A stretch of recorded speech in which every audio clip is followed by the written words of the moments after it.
Señor, te damos muchas gracias por esta oportunidad, este privilegio que nos das de poder estar aquí reunidos. Te pido, Señor, que en esta tarde tú nos dirijas y que podamos, a la luz de tu bendita palabra, Señor, aprender cosas. Abre nuestros ojos para que veamos las maravillas de tu ley. Y gracias te damos porque tú eres nuestro Maestro, que nos guías y nos diriges a la verdad. Queremos en esta tarde aprender de ti, Señor. Quita todo obstáculo, cualquier impedimento, de la índole que sea, y que en esta tarde haya libertad para exponer tu palabra y para aprender de la misma. Gracias por todo, Señor, en el nombre de tu amado Hijo Jesús. Amén y amén. Vamos a estar leyendo esta tarde una serie de textos, y por eso le he pedido a Vanessa y a otras personas que nos ayuden. Pero vamos a abrir la Biblia primeramente nosotros en esta tarde por una carta que el apóstol Pablo le escribe a Tito. Sabéis que el apóstol Pablo tenía la costumbre de establecer la obra, abrir la iglesia, atenderla un tiempo y después poner al frente de esas obras a obreros que habían trabajado con él, que habían aprendido bajo su ministerio. Vemos cómo dejó en la ciudad de Éfeso a Timoteo, al cual le escribe 2 cartas, pero a este joven pastor llamado Tito, lo deja en la isla de Creta. Y en el capítulo 2 de Tito capítulo 2, versículos 1 y 2, leemos algo muy interesante. Pablo está hablando acerca de las características que tienen que tener los ancianos en las iglesias, también las mujeres mayores, los jóvenes, los que sirven a otras personas. Y en los primeros versículos encontramos algo que me ha llamado mucho la atención y de lo cual quiero hablar en esta tarde. Pero tú habla lo que está de acuerdo con la sana doctrina. Que los ancianos sean sobrios, serios, prudentes, sanos en la fe, en el amor, en la paciencia. Y sigue contando y pidiendo cosas, ¿verdad? La frase que me llamó la atención, y es el tema que queremos hablar esta tarde, es cómo tener una fe sana. Cómo tener una fe sana. Dice la Biblia que el apóstol Pablo le pedía a Timoteo que los ancianos, que el liderazgo de la iglesia, tenían que tener una fe sana. Indagando por distintos textos del Nuevo Testamento, veo que a veces se menciona la fe, pero no siempre desde un punto de vista positivo. Hay como muchos tipos de fe, e incluso también muchos niveles de fe. Y el apóstol Pablo y el Señor, a través de sus palabras, nos dice que la fe del creyente tiene que ser sana.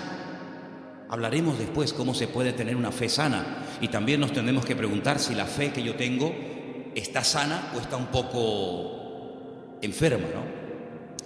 En Lucas 9:54 vamos a leer el primer texto, donde podemos ver a unos discípulos del Señor que lógicamente tenían fe, pero una fe muy extraña.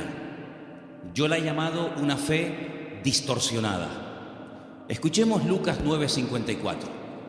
Viendo esto, sus discípulos Jacobo y Juan dijeron: Señor, ¿quieres que mandemos descienda fuego del cielo como hizo Elías y los consuma? Unos discípulos del Señor le están proponiendo al Señor: Señor, ¿quieres que oremos para que caiga fuego del cielo y destruya a esta gente que no ha querido recibirnos? Y dice: ¿pero qué estáis diciendo? El Señor no apoya esa petición. El Señor dice: ustedes no saben lo que están proponiendo, ustedes no saben de lo que están hablando. La fe no es para destruir a la gente, la fe es para edificar, para ayudar, para bendecir. Luego, esta gente tenía una fe distorsionada completamente. Y sería muy bueno que nosotros nos preguntáramos de vez en cuando qué tipo de fe tenemos.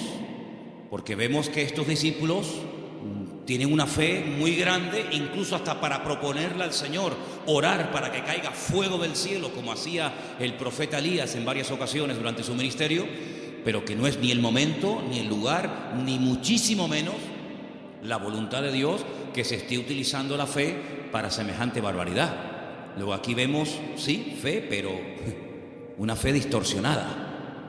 Hay un texto en 2 de Timoteo 1:5 que menciona otro tipo de fe, y es un texto en el que el apóstol Pablo reconoce que la fe de Timoteo no es como la que él va a mencionar a continuación. 2 de Timoteo 1:5. Trayendo a la memoria la fe no fingida que hay en ti, la cual habitó primero en tu abuela Loida y en tu madre Eunice, y estoy seguro que en ti también. Analizando este texto, encontré que hay más de 43 traducciones diferentes de este término griego que se ha traducido en la versión Reina Valera como fe no fingida. Pero hay otras Biblias que en vez de poner fe no fingida, dicen fe verdadera, sincera, fe sin mezclas, fe sin hipocresía, fe nacida del corazón, fe sin disimulo, sin engaño. Incluso hay una versión alemana que dice fe sin máscara. Es un término que se emplea en 6 ocasiones diferentes en el Nuevo Testamento, y hay un versículo en Romanos que dice que el amor tiene que ser sin fingimiento, exactamente igual que la palabra que emplea Pablo a la hora de referirse a la fe. Entonces hay una fe fingida. Parece que tiene, pero a la hora de la verdad eso no se puede considerar una fe auténtica. Entonces estamos viendo cómo la Biblia menciona y habla de personas que en un momento determinado pueden tener fe, pero no es la fe sana de la cual queremos hablar en esta noche y cómo conseguirla. Entonces hemos visto una fe distorsionada, una fe fingida, que no era el caso de Timoteo. Tenemos también en Santiago 2:26 una fe que no sirve para nada. Lo dice literalmente el texto. Vamos a prestar atención. Santiago 2, versículo 26. Porque como el cuerpo sin espíritu está muerto, así también la fe sin obras está muerta. Fe sin obras. Hay fe, pero no hay obras, luego está muerta. No sirve para nada. Entonces hay gente que puede tener una fe aparentemente muy grande, pero no hay obras. Esa fe no produce nada. Por lo tanto, dice Santiago, es una fe muerta. Y lo muerto, pues ya me contarás para qué sirve. Absolutamente para nada. Ya hay 3 tipos de fe: distorsionada, una fe fingida, una fe muerta, y hay una fe que quisiera contar un poquito de quién se trata. ¿Os acordáis del joven rico? Un chico que dice que había guardado todos los mandamientos de la ley, era muy escrupuloso, moralmente impecable, pero él notaba que le faltaba algo. Y le pregunta al Señor: Señor, ¿qué tengo que hacer para heredar la vida eterna? Y el Señor le propone un estilo de vida diferente, le habla de que tiene que romper con ese espíritu de materialismo que lo domina, le habla de que tiene que guardar los mandamientos, y él dice: yo todo esto lo he guardado. Luego vemos que muchos escribas y fariseos, incluido en el joven rico, eran personas de fe, pero era una fe religiosa, mecánica, Hay que orar, oramos. Hay que leer, leemos. Hay que ayunar, ayunamos. Hay que congregarse, me congrego. Pero el Señor no quiere que actuemos como si fuéramos máquinas, hermanos. Que no seamos como robots, que hacen las cosas, pero sin sentimiento, sin pasión, sin ganas, sin deseo. Las hacen, pero no hay vida en lo que hacen. Digamos que es una fe religiosa. Sin embargo, volvemos al texto de Tito capítulo 2, donde el apóstol Pablo dice que los creyentes tienen que tener una fe sana. Quédense con eso, una fe sana, que no está enferma, que no está distorsionada. No es una fe que llegamos incluso a tener fe en la fe, valga la redundancia. Conocen la película de la lámpara de Aladino, ¿no?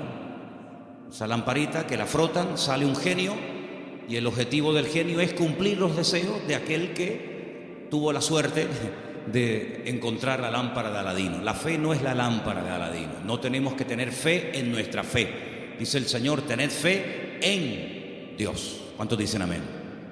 Antes de ver las características y cómo se puede tener una fe sana, quiero llevarles a Mateo capítulo 8, donde vais a ver cómo el Señor sabe perfectamente qué nivel y qué calidad de fe tenemos.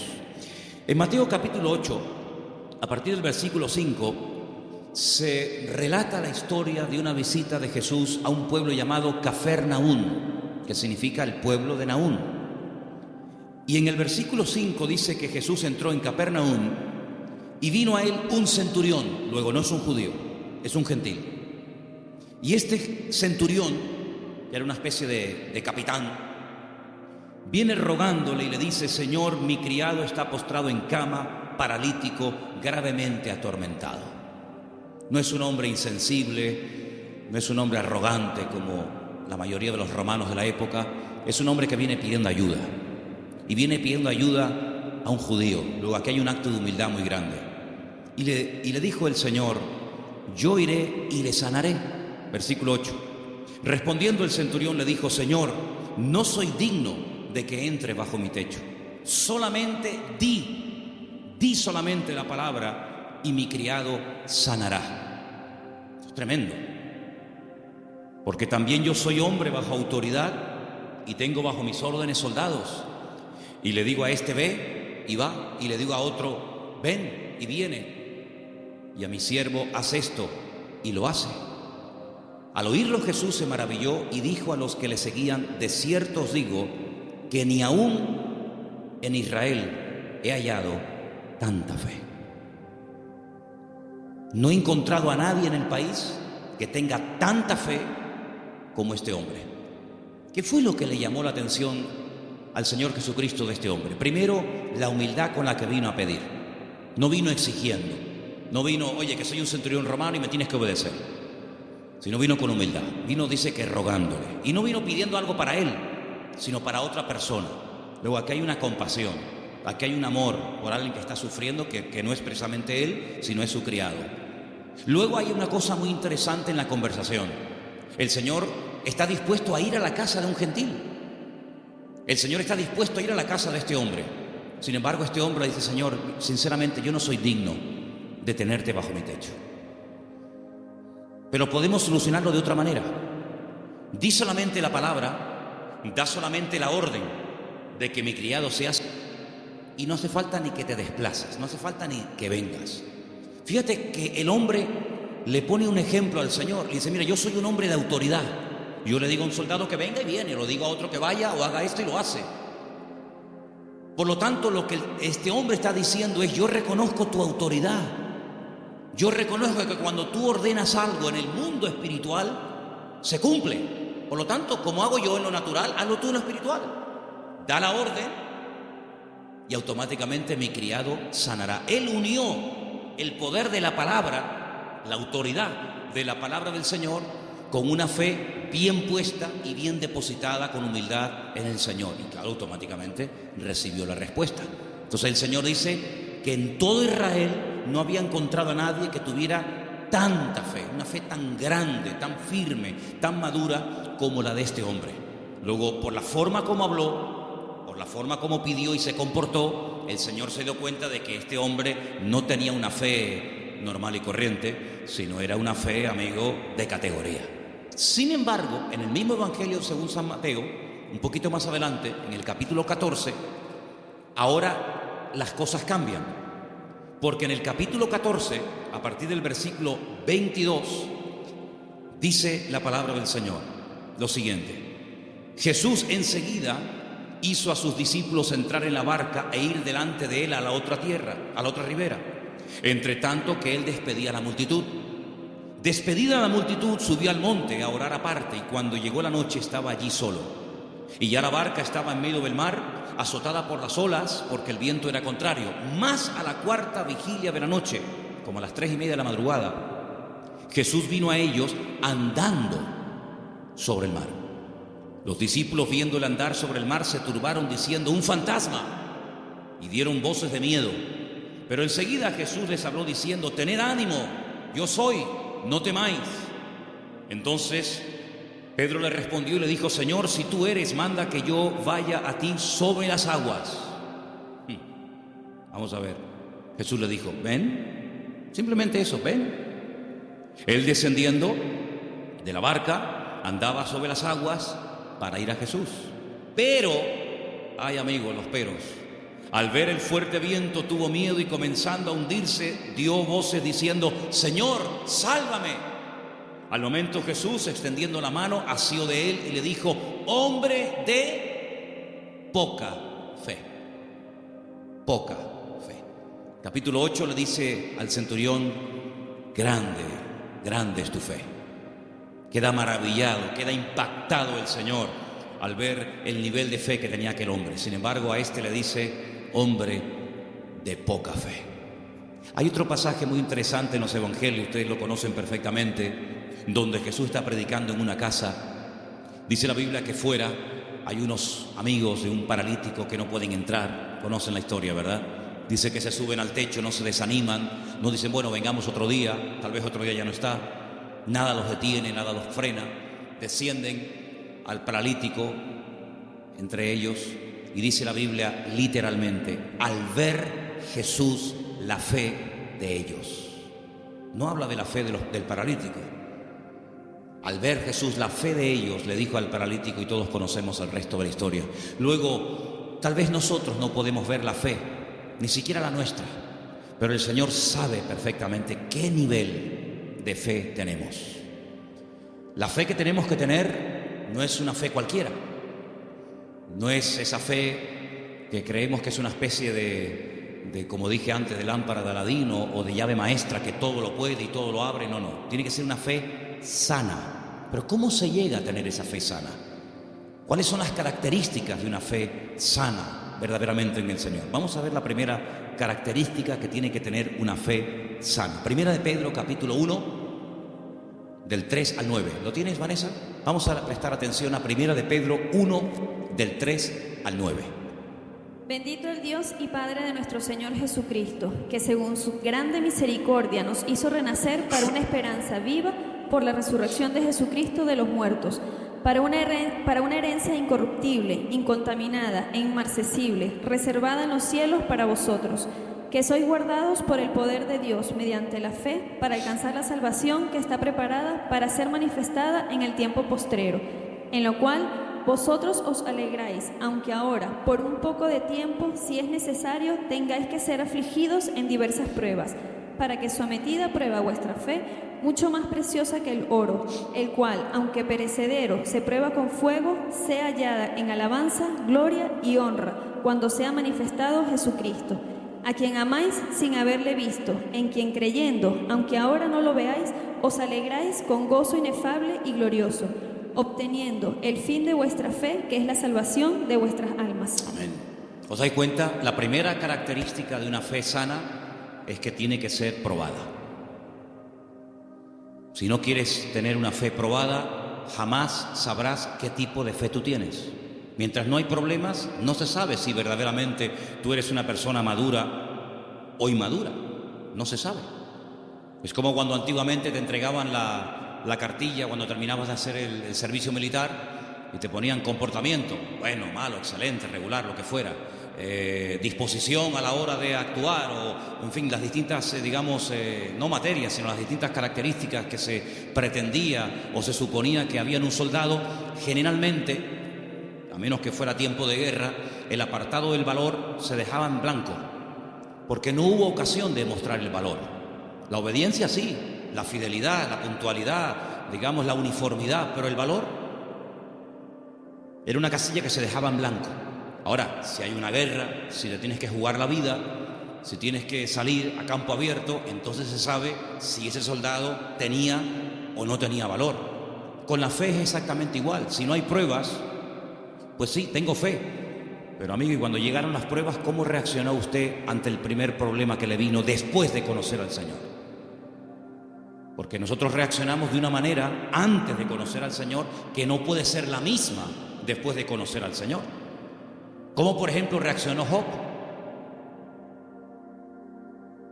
Job no era judío, Job era un gentil, pero tenía tan clara su confianza y su fe en el Señor que después de las pruebas aún estaba mejor que antes de las pruebas. Antes de las pruebas era un hombre rico, la vida le sonrió, tenía hijos, un matrimonio que funcionaba perfectamente, aparentemente, tierras, criados, prestigio, casas, un patrimonio increíble y no había ningún problema. El Señor permitió, porque todo lo permite el Señor, que las cosas comenzaran a ir de diferente manera. Perdió en una semana a todos los hijos, no a uno, a todos, los varones y las hembras. Perdió todos los animales. Eso era una tragedia en aquel tiempo. Las cosechas se le pudrieron. La mujer se le volvió en su contra. Él cayó enfermo. Las casas se le derrumbaron. Los amigos, ni te cuento. Si uno dice, bueno, pero ¿dónde está Dios en todo esto? Nunca estuvo Dios más cerca de Job que cuando era probado. Cuando más cerca Dios estuvo de Job y cuando más cerca Job estuvo del Señor fue en el tiempo de la prueba. En ningún momento se quejó.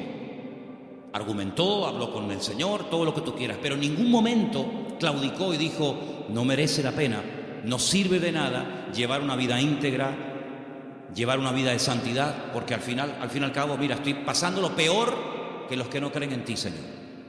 Al final, cuando termina todo aquel ciclo de pruebas tremendas, que no sabemos exactamente cuánto tiempo duró, Él dice cosas tremendas. Él dice, yo de oídas te había oído, pero ahora mis ojos te ven. Ahora es cuando yo verdaderamente he conocido qué tipo de Dios, qué naturaleza es la de mi Dios. Ahora he experimentado la fidelidad de Dios. Ahora he experimentado la sanidad del Señor. Ahora he experimentado el consuelo del Señor. Y por eso, claro, Él dice esa famosa leyenda, esa famosa frase, aunque Dios me mate, lo voy a seguir adorando, porque yo sé que mi Redentor está vivo. Entonces las pruebas no lo destruyeron, al contrario, lo fortalecieron de tal manera que al final Él tiene que orar por los demás y nadie por Él, porque solamente venían a cuestionarle, a criticarle, a poner el dedo en la llaga y bueno, a decir todo tipo de barbaridades. Por lo tanto, la fe sana, la fe verdadera, tarde o temprano, ha de ser probada. Y dice la Biblia que la actitud que tenemos que tener ante las pruebas es de gozo. Es encima, ¿sí? Encima. Tener por sumo gozo cuando os halléis en diversas pruebas, sabiendo que la prueba de vuestra fe produce paciencia. Porque una fe, para que sea sana, tiene que tener un ingrediente indispensable y es paciencia. La fe sin paciencia puede convertirse en temeridad. Y tú dices, pero la fe tiene que ir acompañada de paciencia. Hombre, claro, si no se termina convirtiendo en desesperación. No entiendo nada. Oro, pido con fe y no recibo. ¿Pero cómo es esto? Entonces, si no va acompañada del ingrediente de la paciencia, al final terminas desesperándote porque crees que no tienes fe, que has cometido un pecado, que te han hecho algo malo, etcétera, etcétera, y comenzamos a decir tonterías, y toda tontería, toda queja, todo lamento que salga de nuestros labios lo que hace es que va deteriorando, enfermando, debilitando cada vez más la fe. Y en vez de ser una fe sana, es una fe pero enferma. Entonces vemos que la característica de una fe sana es que ha sido probada por el fuego. Es interesante notar que hay un momento en el que el Señor le dice a Pedro, Pedro, Satanás ha venido para pedirme permiso porque os quiere zarandear como al trigo. Eso es una revelación de parte del Señor, porque en ningún momento encontramos en los evangelios a Satanás hablando con Cristo pidiéndole semejante cosa. Eso es una revelación que el Señor contó. En esas cosas que le ocurrían a nivel personal al Señor, dice, Él os va a zarandear como el trigo, pero yo ya he rogado previamente por ustedes para que vuestra fe no falle. Y una vez que seáis confirmados, vete y confirma a tus hermanos. En otras palabras, el Señor no descarta en ningún momento que un creyente en algún momento determinado de la vida pueda ser sacudido o pueda ser zarandeado, es decir, probado. Y entonces ahí esa fe se puede demostrar y comprobar si verdaderamente la fe que usted tiene es una fe a prueba de bombas, pues una fe que le dura hasta la primera prueba. En la parábola del sembrador dice la Biblia que hay semillas que brotaron muy rápido, pero dice cuando salió el sol quemó la semilla y no dio fruto. Y cuando están en privado, los discípulos le preguntan al Señor o le piden al Señor que les explique la parábola del sembrador. Y Él les dice, mira, las semillas que caen junto al camino y brota rápido son los que reciben la palabra, al momento la reciben con gozo, pero como no tienen raíces, cuando sale el sol, que son las pruebas y las dificultades de la vida, las pruebas de la vida secan, son de corta duración. Entonces la prueba lo que hace es que fortalece nuestra fe para que nuestra fe pueda estar preparada para la siguiente prueba y así de esa manera tener una fe robusta y madura que ha soportado las pruebas. Es como cuando se construye un puente, se hace una prueba de carga. No se abre al público, decir, bueno, abran, ¿y si se cae? Hay que hacer una prueba de carga. Ponen el puente todo lleno de camiones cargados a tope y los dejan ahí un tiempo para que si el puente resista, pues si el puente resiste la prueba, pues entonces se puede abrir el tráfico al público. Exactamente igual. Nuestra fe tiene que ser probada y tiene que ser probada donde necesita ser probada. A lo mejor en lo económico, a lo mejor en lo familiar, a lo mejor en lo físico, no sé, pero el Señor sabe dónde tiene que apretar, porque todas las pruebas siempre son para nuestro progreso, para nuestro crecimiento y para fortalecer nuestra fe. ¿Cuántos dicen amén? La segunda característica de una fe auténtica, de una fe sana, la encontramos en una carta que Pablo le escribe a los hermanos de Tesalónica. Primera de Tesalonicenses 1, del 2 al 10. Es una lectura un poquitín larga, pero por favor presten atención. ¿La tienes tú, Patricia? Adelante. Damos siempre gracias a Dios por todos vosotros, haciendo memoria de vosotros en nuestras oraciones, acordándonos sin cesar delante del Dios y Padre nuestro de la obra de vuestra fe, del trabajo de vuestro amor y de vuestra constancia en la esperanza en nuestro Señor Jesucristo, porque conocemos, hermanos amados de Dios, vuestra elección. Pues nuestro Evangelio no llegó a vosotros en palabras solamente, sino también en poder, en el Espíritu Santo y en plena certidumbre, como bien sabéis cuáles fuimos entre vosotros por amor de vosotros, y vosotros vinisteis a ser imitadores de nosotros y del Señor, recibiendo la palabra en medio de gran tribulación con gozo del Espíritu Santo, de tal manera que habéis sido ejemplo a todos los de Macedonia y de Acaya, que han creído, porque partiendo de vosotros ha sido divulgada la palabra del Señor, no solo en Macedonia y Acaya, sino también en todo lugar vuestra fe en Dios se ha extendido, de modo que nosotros no tenemos necesidad de hablar nada, porque ellos mismos cuentan de nosotros la manera en que nos recibiste y cómo os convertisteis de los ídolos a Dios, para servir al Dios vivo y verdadero, y esperar de los cielos a su Hijo, al cual resucitó de los muertos, a Jesús, quien nos libra de la ira venidera. Amén. La iglesia de Tesalónica, desde el primer momento, fue una iglesia muy perseguida, muy perseguida. No todas fueron así, pero una de las características de esa congregación es que desde el primer momento los creyentes fueron perseguidos. Hermanos perdieron la vida. Llegó un punto que la presión era tan tremenda, que comenzaron a pensar si a lo mejor ya había comenzado hasta la gran tribulación. Fíjate lo que te digo. Y por eso Pablo tiene que escribirles varias cartas y alentar y animar a los hermanos y aclararles que todavía ese tiempo no ha comenzado, y les alienta y les anima a decir, hermanos, seguir adelante. El Señor aún no ha venido. El tiempo de angustia de Jacob, la gran tribulación, aún no ha comenzado. Y Pablo pone doctrina encima de la mesa para que ellos sepan que lo que está pasando no es todavía lo que está profetizado para los últimos tiempos, ¿verdad? Y una de las cosas que el apóstol Pablo reconoce de la iglesia es que la fe de la iglesia, la fe de los hermanos de la ciudad de Tesalónica, no se quedó encerrada entre cuatro paredes, sino que los creyentes no habían perdido el valor de testificar a los que no conocían al Señor.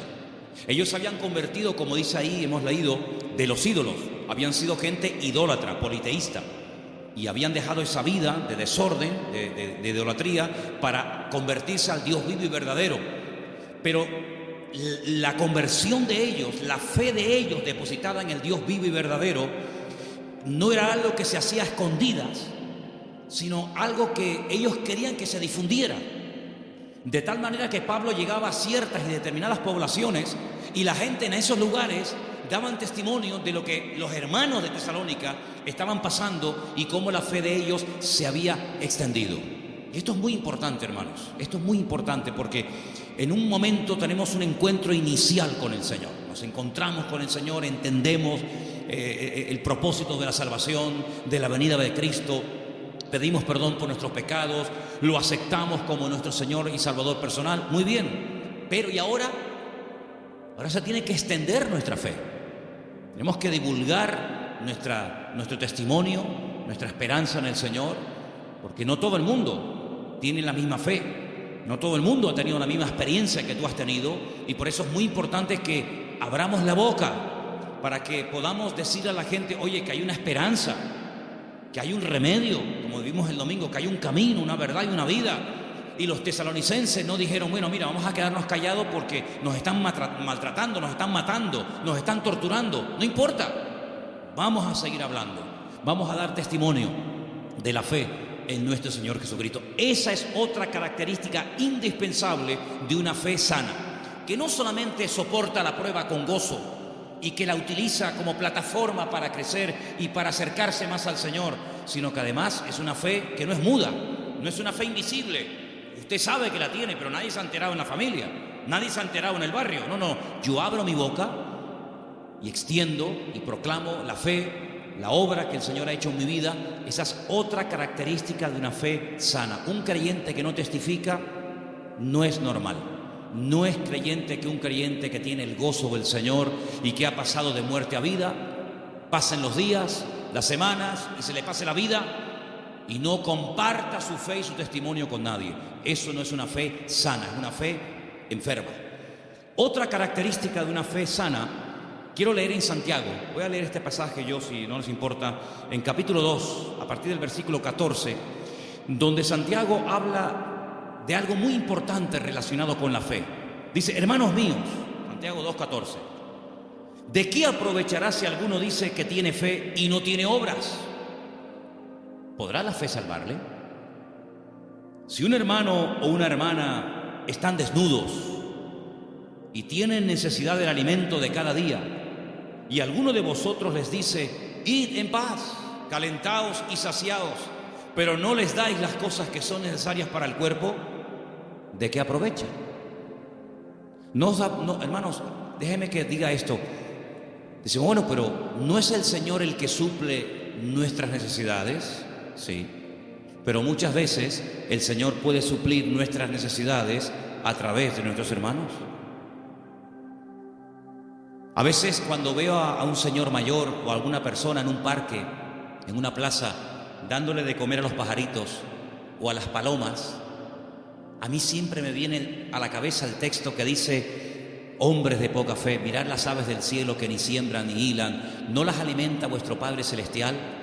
Y yo digo, fíjate, este hombre sin darse cuenta, o a lo mejor sí, no sé, está siendo un instrumento que hoy el Señor está utilizando. Él cree que le sobraban unas miguitas de pan duro y las trae al parque para entretenerse, pero él no se está dando cuenta de que ese montón de pájaros el Señor los está alimentando a través del detalle de este hombre.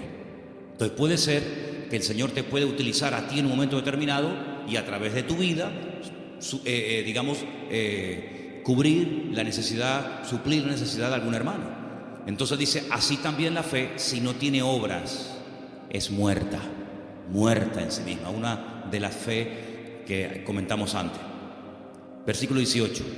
Pero alguno dirá, tú tienes fe, yo tengo obras, muéstrame tu fe sin tus obras y yo te mostraré mi fe por las obras. Tú crees que Dios es uno y haces bien, también los demonios creen y tiemblan. Mas ¿quieres saber esto, hombre vano, que la fe sin obras es muerta? ¿No fue justificado por las obras nuestro padre Abraham cuando ofreció su hijo Isaac sobre el altar? ¿No ves que la fe actuó juntamente con sus obras y que la fe se perfeccionó por las obras? Y se cumplió la escritura que dice, Abraham creyó a Dios y le fue contado por justicia y fue llamado amigo de Dios. Vosotros veis pues que el hombre es justificado por las obras y no solamente por la fe. Asimismo también Rahab la ramera no fue justificada por las obras cuando recibió a los mensajeros y los envió por otro camino, porque como el cuerpo sin espíritu está muerto, así también la fe sin obras está muerta. Luego, una característica de una fe sana, que es lo que nos interesa y estamos hablando esta noche, es que es una fe que produce, una fe que hace obras. No es una fe teórica. No, yo creo pero no hago nada. No, es una fe que hace obras. ¿Cómo se sabía que Abraham tenía fe en el Señor? Bueno, pues yo estaba justamente leyendo hoy ese pasaje y dice la Biblia que este hombre viaja desde el sur de Israel, desde una ciudad llamada Beersheba, recorre todo el desierto del Negev, llega hasta el monte Moria, allí en Jerusalén, y antes de llegar deja a unos criados y le dice, bueno, guárdeme aquí el asno, el burrito, que dice, iremos, adoraremos y volveremos. Y a veces seguimos leyendo el pasaje y nos olvidamos de decir, no, espérate un momento, mira lo que acaba de decir. Iremos, adoraremos y volveremos. Pero ¿cómo dice volveremos si Abraham sabe que tiene que subir al monte Moria y sacrificar, es decir, matar a su hijo Isaac? Dirás en todo caso, volveré. La Biblia dice que Abraham tenía tanta fe en el Señor que creía que si mataba a su hijo Isaac, el Señor se lo podía resucitar y volverlo a tener con él. Y en cierto sentido, eso fue lo que pasó. No lo mató, sabemos el resto de la historia, pero él en su corazón lo había sacrificado antes de subir al monte Moria. ¿Se da cuenta? Pero la fe de Abraham no quedaba simplemente en un acto de obediencia, sino que iba mucho más allá. Bueno, yo lo mato, yo lo sacrifico porque al fin y al cabo es lo que Dios, mi Señor, me ha pedido, pero creo que Él me lo puede dar de entre los muertos. Y es que nunca nadie había resucitado, hermanos. Él no puede decir, no, es que ya resucitó fulanito de tal. No había resucitado nadie. ¿Cómo sabía Abraham que el Señor podía resucitar muertos? Porque Abraham conocía a Dios. Y la fe auténtica, la fe sana, no es una fe ciega, no es una fe irracional, es una fe basada en hechos, en realidades. ¿Y qué mejor realidad que conocer a Dios y conocer su palabra? Yo dije en una ocasión que hubo un momento en nuestra vida en los que creímos en un Dios que prácticamente no conocíamos. Cuando nosotros la primera vez aceptamos al Señor, ¿qué sabíamos del Señor? Pues muy poca cosa. No conocemos hoy nosotros al Señor mejor que hace años atrás cuando lo conocimos o lo recibimos en nuestro corazón, ¿sí o no? Por supuesto que sí. En aquel momento fue un acto de fe. Yo necesité fe, créame, yo particularmente, yo no sé, pero yo necesité mucha fe porque yo no creía en Dios. No creía en Dios, sencillamente. Para mí no existía. Y yo necesité que Dios me diera fe para poder creer en Él. Pero créanme, hermanos, y lo digo con toda sinceridad, yo hoy en día no necesito fe para creer en Dios. Yo es que sé que Dios existe. La fe se necesita para creer en lo que usted tal vez no ve o no ha recibido y tiene fe de poder recibirlo. Pero yo no necesito fe para creer en mi Padre. Yo no necesito hoy por hoy fe para creer si este libro es o no es la palabra de Dios. Es que yo sé que es la palabra de Dios. Por lo tanto, la fe tiene que ir en aumento, tiene que ir creciendo, tiene que ir madurando. Y por eso, amados hermanos, hay momentos en los que en la vida de ciertos y determinados personajes los milagros tenían que verse muy asiduamente, un poco como para sacudirlos y para provocar la fe en ellos. Pero hay un momento en nuestra vida en los que prácticamente ya no necesitamos tantos milagros cada día, porque el hecho de que el Señor sea mi Señor, ya para mí eso es más que suficiente, y sé que todo lo demás vendrá por añadidura. ¿Cuántos dicen amén? Hay gente que continuamente le pone pruebas al Señor. Señor, ¿será tu voluntad esto? Señor, ¿será tu voluntad lo otro? Señor, voy por aquí, Señor, voy por allá. Bueno, pues si constantemente le tienes que estar poniendo pruebas a tu Dios, es porque no lo conoces mucho. Porque si tú sabes que a tu marido no le gustan las lentejas, no sé si hay algún marido, perdón si alguien se sienta aludido, pero si tú sabes que a tu marido no le gustan las lentejas, no dices, se las voy a poner a ver si le gustan o no le gustan. Ya te ha dicho de todas las formas que no le pongas lentejas que no le gustan.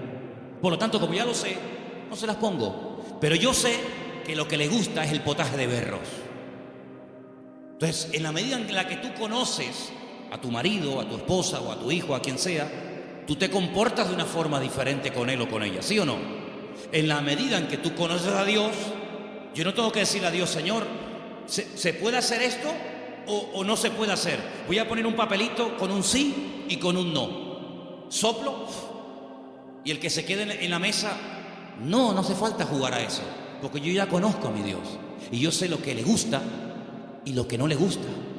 Leía en el día de ayer algo tremendamente interesante. Dice Pablo, es que la ley no fue dada para el justo. La ley fue dada para el homicida. La ley fue dada para el que no conocía a Dios, y tienes que decirle todo, le tienes que contar todo. Pero José nunca leyó la Biblia, y José era capaz de decir, eso no lo puedo hacer, porque si yo hago eso, yo peco contra mi Dios. ¿Os acordáis? Cuando es tentado con la mujer de Potifar, él podía haber dicho, bueno, ¿dónde está escrito que esto es pecado? No estaba escrito por ninguna parte, pero es que él conocía a Dios.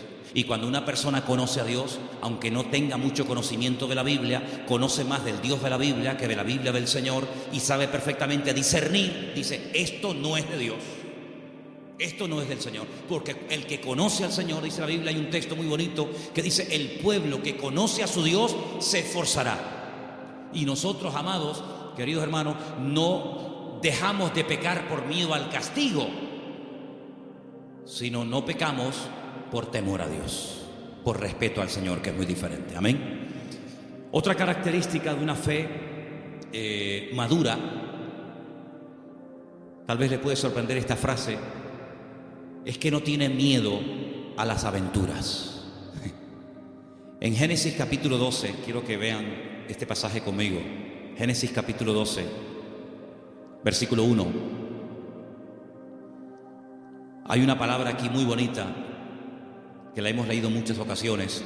Dicen que el padre de Abraham era... ¿Cómo se llamaba el padre de Abraham? Hola.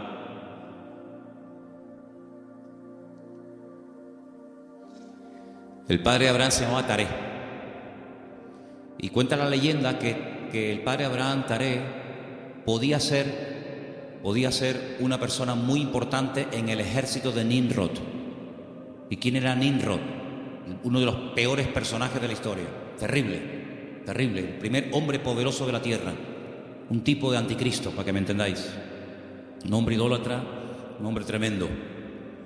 Y hay muchas leyendas y muchas historias, no solamente en el pueblo de Israel, sino en el mundo árabe y en otras culturas, que hablan mucho de Abraham, porque Abraham es el personaje que le cae bien a todo el mundo.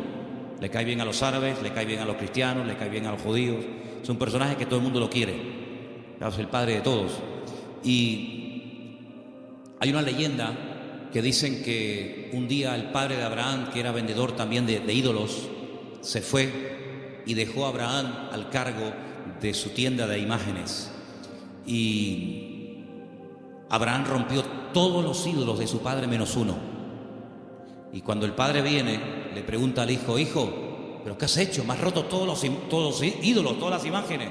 Y le dice, no, lo que pasa es que vino una señora con un plato de comida para ofrecer una ofrenda a los ídolos, y como este ídolo, que es el más poderoso que tú tienes, no quería compartir la comida con los demás, los destruyó a todos y se comió la comida a él.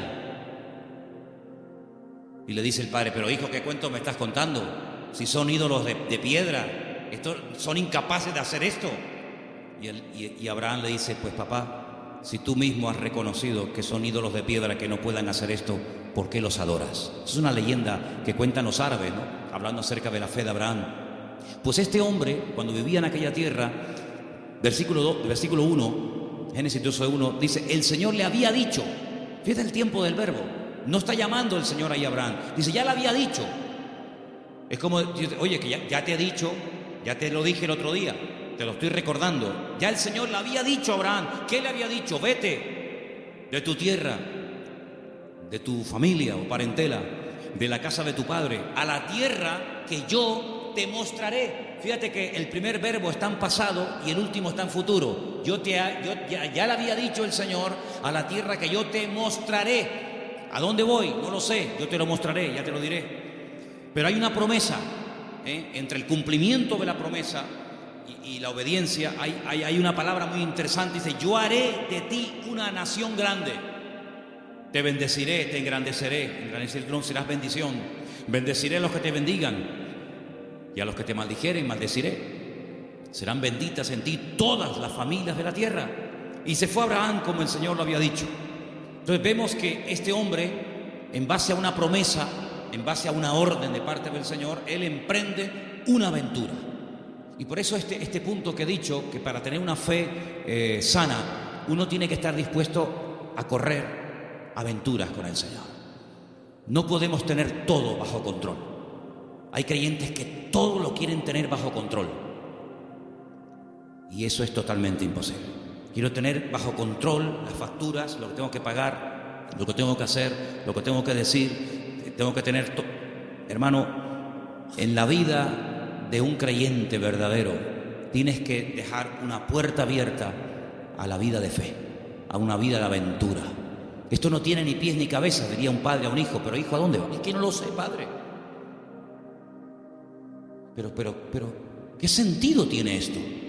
Yo leía hoy una frase en un libro que la tengo por aquí apuntada y me llamó mucho la atención y la quiero compartir con ustedes. Y la frase que leía dice: lo que nosotros llamamos seguridad muchas veces no es más que un freno para una vida de fe.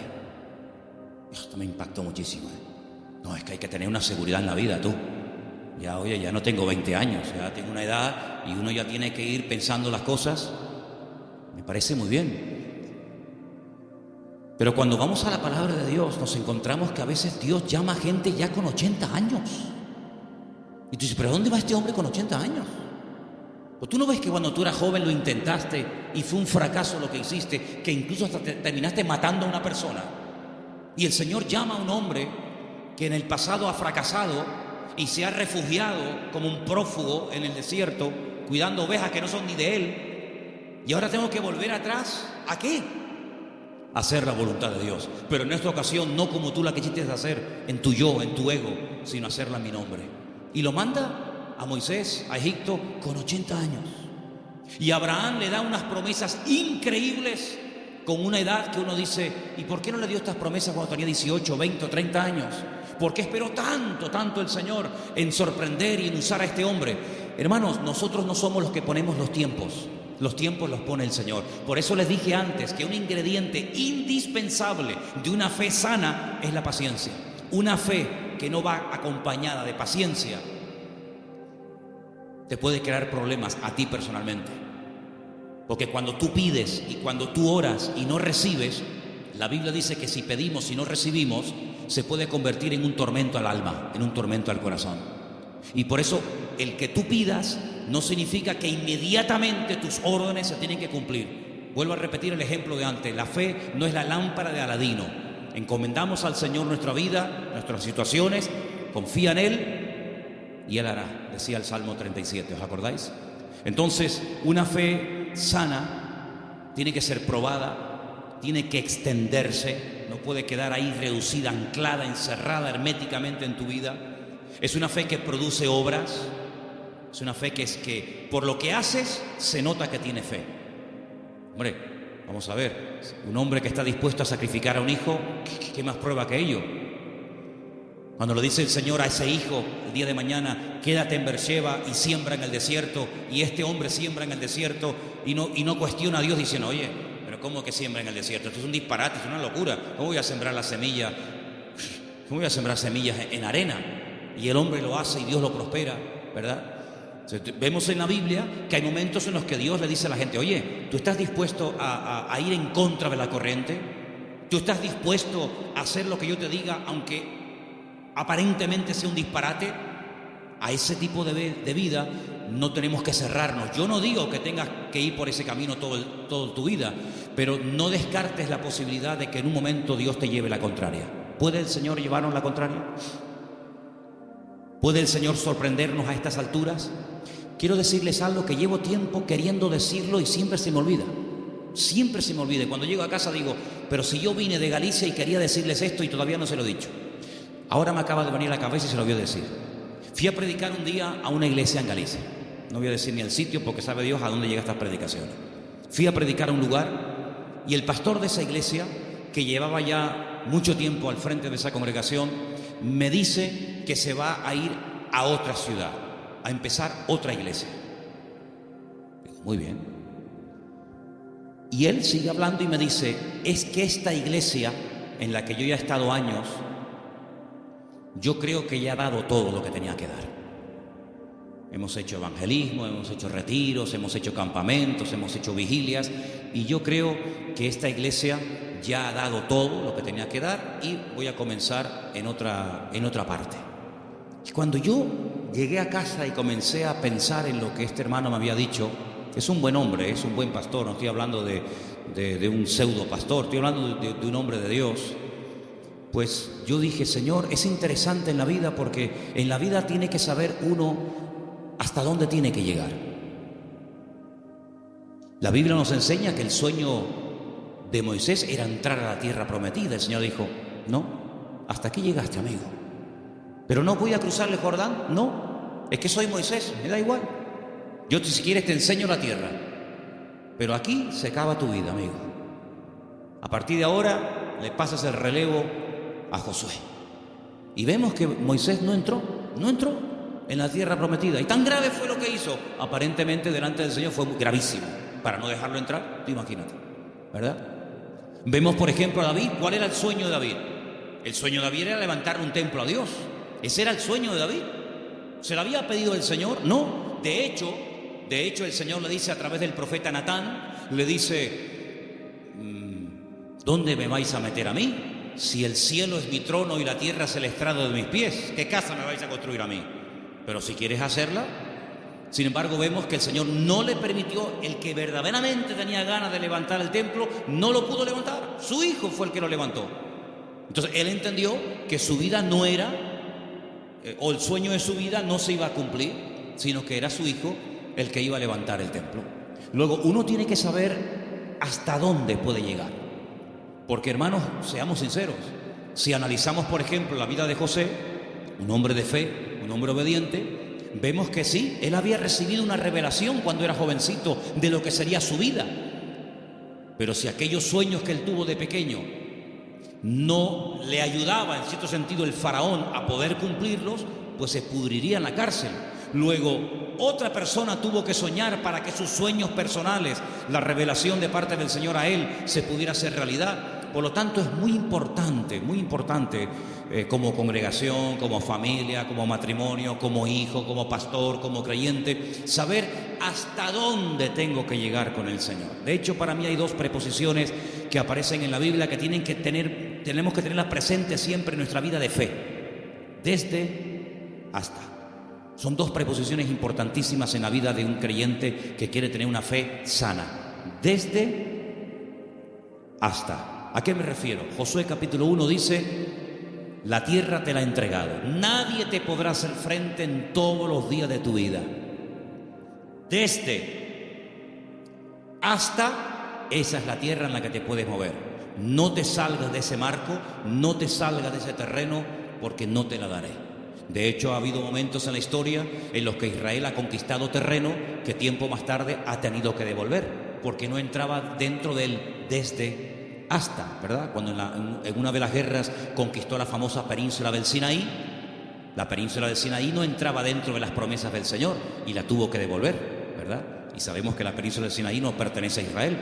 Por lo tanto, como creyentes tenemos que saber cuáles son nuestras limitaciones, qué tipo de fe tenemos, y con ese tipo de fe trabajar y movernos en el Señor. Porque dice la Biblia que no a todos se nos ha dado la misma fe, ni los mismos dones, ni el mismo conocimiento, ni los mismos talentos. Por lo tanto, cada uno tiene que, dice, examinarse a sí mismo y decir, bueno, a mí el Señor no me ha llamado a predicar, pero así a mí el Señor sí me ha llamado a servir o a colaborar. Tal vez el Señor a mí no me ha llamado al ministerio musical, pero me ha llamado o me ha capacitado o me estoy preparando para el ministerio de enseñanza o para el ministerio, digamos, para otras culturas. Cada uno de nosotros tiene que examinar su fe y ver a sí mismo qué estás haciendo con el nivel de fe que tú tienes. Hay una característica que yo quisiera que leamos algunos versículos. No sé si lo tienen ustedes ahí, Patricia. Hebreos 11, ¿sí? Del 8 al 10. Porque antes dije algo que quiero que te lleves esta tarde grabado en tu corazón. Incluye la paciencia en tus oraciones. Incluye la paciencia en tu fe. Si no incluyes la fe, la paciencia en la fe que tienes, lo puedes pasar mal, porque va a haber un momento en el que te vas a pelear con Dios. Te puedes desanimar porque dices, Señor, estoy orando con fe, Estoy orando conforme a tu voluntad y no veo resultados, pero es que la fe tiene que ir acompañada de la paciencia. Y vamos a leer 2 textos y con ellos terminamos. Hebreos 11, del 8 al 10, por favor. Por la fe, Abraham, siendo llamado, obedeció para salir al lugar que había de recibir como herencia, y salió sin saber a dónde iba. Por la fe, habitó como extranjero en la tierra prometida, como en tierra ajena, morando en tiendas con Isaac y Jacob, coherederos de la misma promesa, porque esperaba la ciudad que tiene fundamentos, cuyo arquitecto y constructor es Dios. Esperaba en esa búsqueda, esperaba la ciudad cuyo arquitecto y fundador es Dios. Ahí el verbo está en un imperfecto progresivo. Es decir, espero, pero no de brazos cruzados, a ver qué pasa, no. Espero y me muevo en esa espera. ¿Me explico? Me muevo en fe. Aún no he recibido lo prometido. ¿Estará aquí la ciudad cuyo arquitecto y fundador es Dios? ¿Está aquí? ¿No? Vámonos para allá. Y se iba a otro lugar, acampaba. Yo lo que busco es la ciudad que ha construido mi Dios. Una ciudad firme, estable. Vivo en tiendas de campaña, pero no importa, yo estoy buscando una ciudad que tiene fundamentos. Pasaba un tiempo, aquí no es. Bueno, dice la Biblia, y esto es un misterio tremendo, que dice que la llegó a ver. La llegó a ver y la saludó, como diciendo, algún día yo estaré allí. Yo les dije una vez que a mí me llamó muchísimo la atención, porque esto es algo que dice el Nuevo Testamento. Esto no lo dice el Antiguo Testamento. La Biblia no dice en el Antiguo Testamento en ninguna parte que Abraham buscaba la ciudad cuyo arquitecto y fundador es Dios. Eso no lo dice en ninguna parte. Eso lo dice el Nuevo Testamento en la carta a los Hebreos. Luego hay una transmisión oral, cosas que se contaban de padres a hijos, de generación en generación, que no están escritas en la Biblia, pero que llegaron hasta los tiempos del Señor Jesucristo. Y el que escribió la carta a los Hebreos, que puede ser Pablo, Apolo, Lucas o quien fuera, él, inspirado por el Espíritu Santo, dice en la carta, si fuera mentira Dios no le hubiera permitido que lo escribiera, que Abraham lo que en el fondo buscaba no era agua en el desierto. Lo que él buscaba era una ciudad cuyo arquitecto y fundador es Dios. Y tú dices, ¿qué ciudad es esa? ¿Qué ciudad es? ¿Una ciudad que ha hecho Dios? Bueno, yo solamente conozco una. ¿Cuál es? Pues la Nueva Jerusalén, ¿sí o no? No hay otra. Bueno, pues cuando hemos ido muchas veces a Israel, en el famoso Museo del Templo, pues resulta que al principio ustedes saben que hay unas habitaciones que te van explicando la historia de la Biblia con unos cuadros gigantes, unos cuadros enormes. Claro, no dejan sacar fotografías, no dejan hacer películas, pero bueno, yo lo tengo aquí grabado en mi cabeza. Y hay un cuadro enorme que yo me quedé mirando, digo, esto es increíble, Se ve. Son allá, claro, ya Isaac no era un niñito de 4, Isaac tenía entre 35 y 40 años cuando va al monte Moria con su padre. Algunas veces la gente se imagina que ven mi niño, ven bonito, ven, ponte aquí. No, Isaac era un hombre ya hecho y derecho. Y lo pone sobre el altar y se ve el altar de piedras con Isaac amarrado de pies y de manos. En el fondo se ve unas zarzas con un carnero allí enroscado. Se ve a Abraham con el puñal en alto, pero él está mirando al cielo, y es a lo que voy, y se ve en el cielo el templo de Jerusalén, todo como si fuera de oro, se ve el templo, y Abraham mirando el templo de Jerusalén. Por eso los judíos dicen que lo que Abraham vio en el monte Moriah fue el futuro templo de Jerusalén, y ese es el monte donde se construyó el templo de Jerusalén. Y yo, cuando miraba aquello, digo, pero si los judíos no leen el Nuevo Testamento, si los judíos tienen prohibido leer el Nuevo Testamento, ¿cómo saben ellos que Abraham allí en aquel sitio, según la versión judía, él vio el templo de Jerusalén? Y yo en el Nuevo Testamento veo que Abraham lo que vio fue la Nueva Jerusalén. Bueno, algo se tuvo que transmitir a lo largo de la historia, de boca en boca, ¿verdad?, de generación en generación, que llegó hasta los tiempos de la carta de los Hebreos, donde vemos que Abraham vio algo y dice que la vio. Entonces, amados hermanos, el nivel de fe de Abraham era algo tan espectacular que ¿cómo va a tener el temor de sacrificar a un hijo cuando sabe que Dios se lo puede resucitar? ¿Cómo va a tener él temor de dejar la herencia de su padre y quedar totalmente desheredado a la hora de salir del hogar, cuando él sabe perfectamente lo que Dios le está prometiendo? La fe no tiene lugar a la duda, la fe es certeza, la fe es convicción. Ahora, si yo tengo un buen trabajo, pongamos un ejemplo sencillo de entender, si yo tengo un buen trabajo, gano bien, estoy contratado fijo, tengo mis pagas, ya tengo una antigüedad, etcétera, etcétera, me va bien, me encuentro a gusto, y de repente me ofrecen otro trabajo, una de dos: o el que me ofrecen tiene que ser 1000 veces mejor que el que tengo, o no tiene ningún sentido que yo deje este buen trabajo por un trabajo que en el fondo no sé si me van a pagar, si no me van a pagar, si tienen solvencia, si no tienen solvencia, si estos van serios, si estos van broma. ¿Tú sabes lo que significó dejar todo? Papá, que me voy. ¿Te vas a dónde? No sé. ¿Y por qué? Es que Dios me llamó. ¿Pero qué Dios te llamó? Era una aventura, era un disparate. Pero un disparate para el hombre que tiene una fe enferma. Un disparate para el hombre que se pone encima de una mesa y empieza a sacar cálculos y saca la calculadora y dice: esto es un disparate, esto no va a funcionar bien, esto no tiene ni pies ni cabeza. Para el hombre natural, dice la Biblia, que las cosas de Dios son un disparate, son locura. Pero para el hombre que tiene el Espíritu de Dios, dice que la fe te permite, hay distintos niveles, ¿verdad? Hay un momento en el que la fe, si crece, si madura, si se extiende, una fe probada, etcétera, te permite ver por la fe y llamar las cosas que no son como si ya fuesen. Tú imagínate que yo mañana llego aquí y les digo: hermano, a partir de ahora me llamo Daniel, ya no me llamo Manolo. Sería un choque, ¿no? Sería un impacto. Bueno, pues eso fue lo que tuvo que hacer Abraham: convencer a su mujer de que ahora Dios le cambió el nombre, convencer a sus 300 criados, y encima el nombre que Dios le ha puesto es un nombre que tiene que ver con algo que no es real. Si le hubiera puesto un nombre que significaba anciano, pues oye, te pega como anillo al dedo porque eres un viejito. O si te hubiera puesto un nombre que no sé, pero es que le puso un nombre que significaba padre de multitudes. Y claro, más de uno habrá dicho: pero bueno, es que este hombre este hombre va de mal en peor. Se pone un nombre que no tiene nada que ver con la realidad, pero es que la fe te permite estar por encima de lo que llamamos realidad. Porque yo pregunto, ¿la realidad cuál es? ¿La que vivimos o la que Dios quiere que vivamos? Porque la Biblia dice que la vida es sombra, y la sombra no es la realidad. La sombra proyecta una realidad, y la Biblia dice que vivimos en un mundo que es de sombra. Sin embargo, cuando conocemos a Dios, nos damos cuenta que la sombra de Dios, para que nos entendamos, se proyecta muchas veces en lo que nosotros llamamos realidad, pero que realmente la realidad no es lo que vemos, sino lo que no vemos. Porque dice la Biblia que las cosas que vemos son temporales, pero las que no vemos son eternas. Y la Biblia dice, hay una promesa, que el justo por la fe vivirá. Pero en el texto original hebreo no aparece el verbo vivir, sino aparece el verbo ser. El texto dice: el justo por la fe existirá. Porque una cosa es vivir y otra cosa es existir.